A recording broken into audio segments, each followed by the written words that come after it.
Sí. En esta mesa vamos a tener la presencia del doctor Mario Corigliano, defensor de casación del Departamento Judicial de La Plata. Doctor. Gracias. Buenas tardes. Muchísimas gracias por la invitación y por el privilegio de hacer uso de la palabra. El tema que elegí hablar es acerca de defender el valor de las garantías para proteger la dignidad de las personas,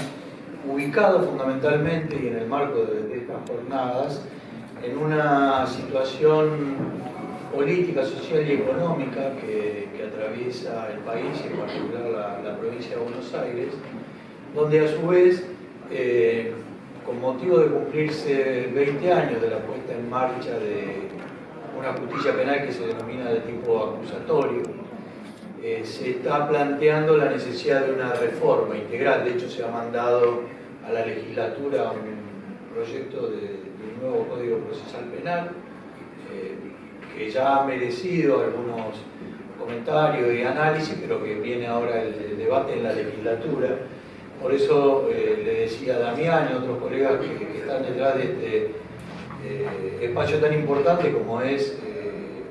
la colegiación y la voz de los colegios de abogados en estos momentos me parece fundamental. Por eso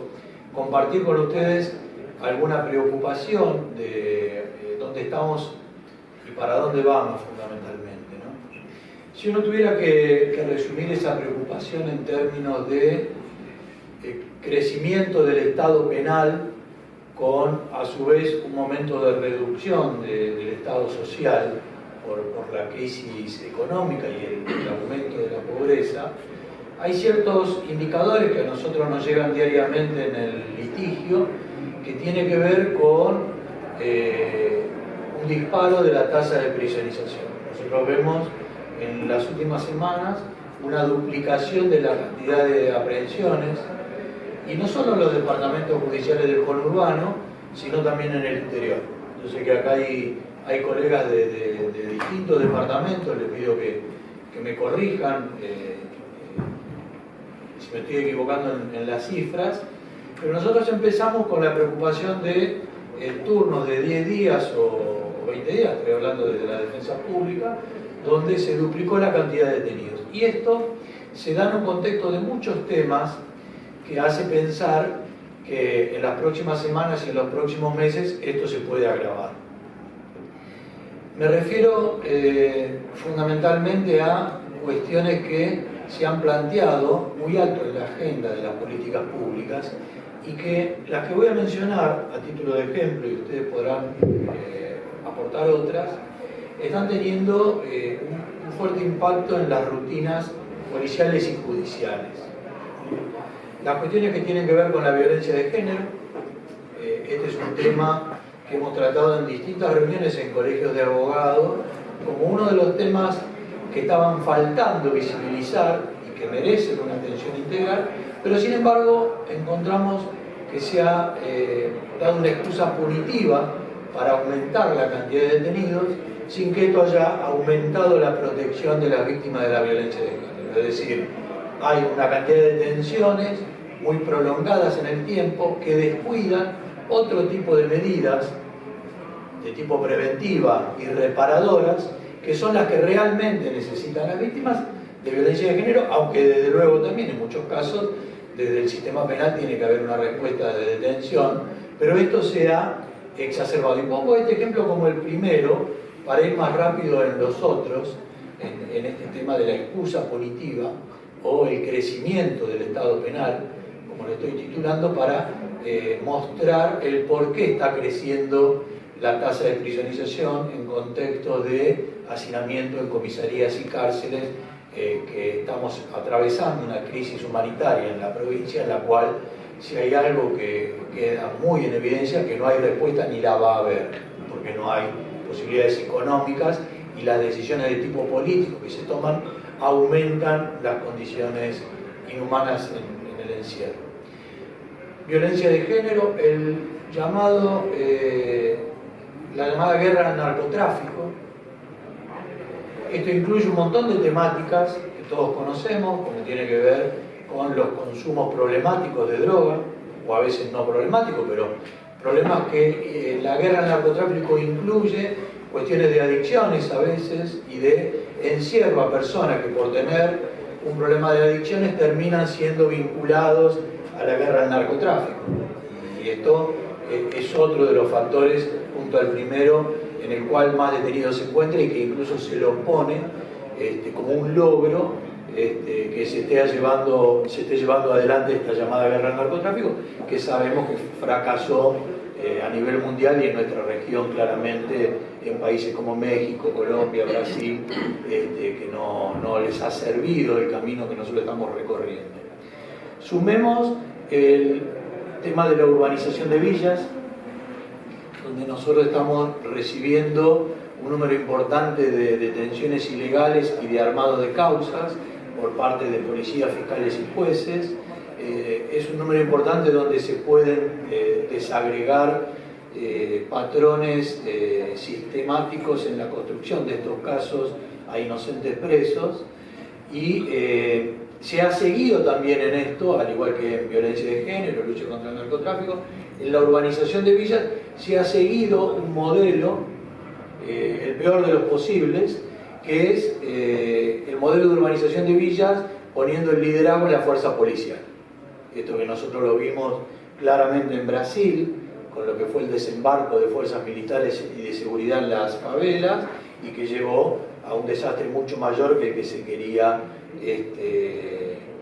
encarar, que era reducir la violencia en esos barrios. Y le agregó un componente explosivo, y hoy nos encontramos que ha llegado, por ejemplo, a instalarse un destacamento policial al interior de una villa miseria, en el movimiento de urbanización, cuando sabemos claramente, sin ser especialistas en el tema, pero sí que hay otros modelos para recorrer en la urbanización, ¿no? Con otro tipo de actores sociales y políticos, y que no son los policías, los fiscales, los jueces o el sistema penal. No quiero irme en muchos ejemplos, doy algunos de los que vemos que están teniendo más impacto en esta problemática, y finalmente agregar uno que tiene que ver con lo de la víctima y la justicia penal. Este uso demagógico, brutalmente demagógico, exacerbando un punitivismo, también para decirle a las víctimas que van a estar mejor protegidas si, por ejemplo, tienen facultades de apelar en la etapa de ejecución, o cuestiones de un bajísimo impacto en términos cuantitativos que uno podría mostrar con números, la demagogia punitiva. Como contracara de esto, otro tipo de víctimas absolutamente desatendidas, como son las víctimas de la tortura.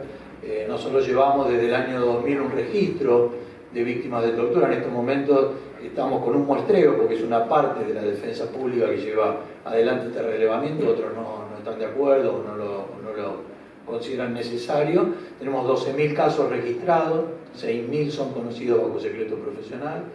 y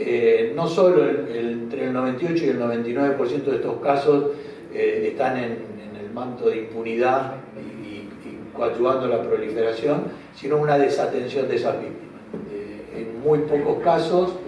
hemos podido poner en marcha un programa con ayuda del Fondo de Ayuda a Víctimas de Tortura de Naciones Unidas, y son víctimas de tortura, algunas que no han denunciado, pero que lo hemos sabido bajo secreto profesional, que reciben un tratamiento integral, médico, psicológico y de trabajadores sociales, que tienen muy buen impacto en la recuperación de esas víctimas. Estamos priorizando víctimas entre 16 y 18 años, es decir, en víctimas de tortura en el marco del Fuero Penal Juvenil, y ese es un número muy chiquito, y que desde luego estas víctimas no están incluidas en el gran movimiento de las víctimas a las que ahora va a proteger la justicia penal. Y también, desde luego, para cerrar el último ejemplo, cuando, así como se usa la lucha contra el narcotráfico u otras excusas punitivas, la llamada lucha contra la corrupción se la pretende hacer desde la justicia penal principalmente, y no encarando un montón de otras medidas de tipo preventivo y reparador, que sí las víctimas de la corrupción encontrarían una respuesta integral del Estado si hubiera extinción de dominio, recuperación de los bienes robados, y no poner el foco en unas pocas causas penales que se las utiliza como pantalla para mostrar que se está haciendo algo contra la corrupción y no se modifica la ley de financiación de la política y no se ponen en marcha medidas de otro tipo. Cierro la cantidad de ejemplos y voy a algunos datos cuantitativos antes de ir al porqué, la necesidad de pensar la defensa de las garantías para proteger la dignidad de las personas en este contexto. Si uno toma la cantidad de causas penales que se inician por año, y lo que no quiere decir que son la cantidad de casos penales que ocurren en un lugar determinado, yo traje algunos números de provincia de Buenos Aires del 2017. Sobre 800.000 denuncias, estoy redondeando, pero redondeando cerca, son arriba de 797.000 denuncias, ya que el redondeo que voy a dar para abajo no es muy grande, sino que en términos de poder sacar porcentajes, podemos trabajar sobre 800.000 denuncias, hay en un año 19.000 sentencias. O sea que estamos hablando de no más de, si fuesen 20.000 en porcentaje, serían 2,5%. Algún año, ¿cómo? Perdón. No, está bien, 3%, sí.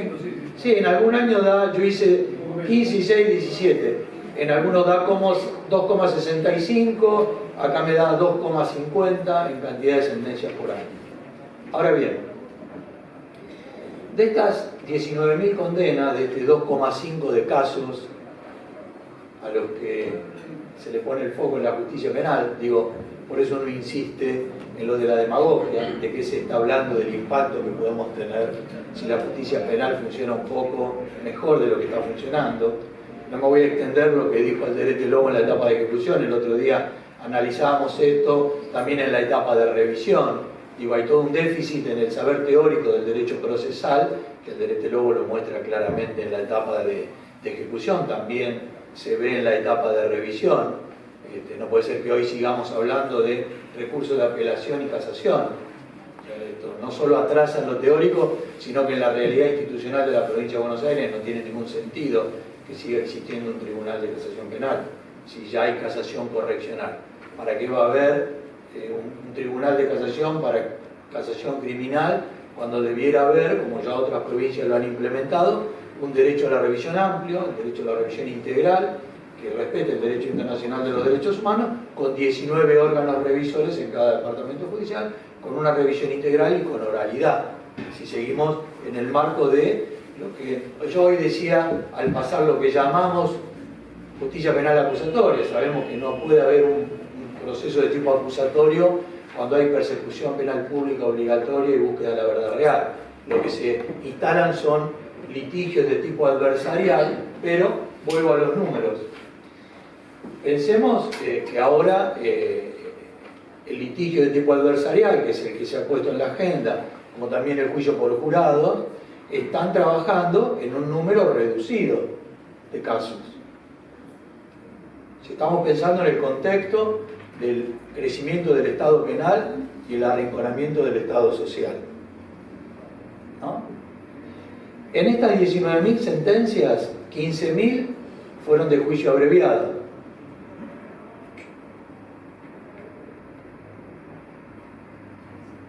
Es decir, que la cantidad de juicios orales que hay, que son 4.000, llegan a ser el 0,50 de juicios orales de la litigiosidad penal denunciada.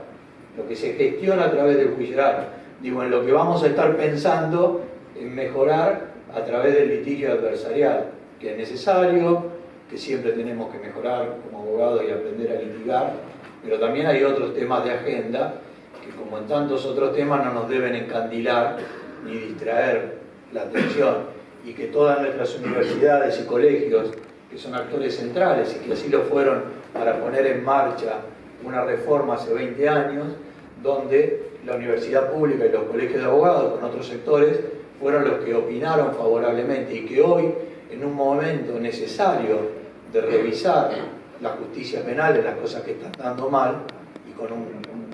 pésimo proyecto de reforma que se está proponiendo a la legislatura, me parece muy necesario unirnos para participar de ese debate y tener una agenda no solo del Código Procesal Penal, sino que lo ponga en contexto. Ahora bien, y voy cerrando, de estos 4.000 casos, 0,50%, promedio son 2.800 condenas, 1.200 absoluciones.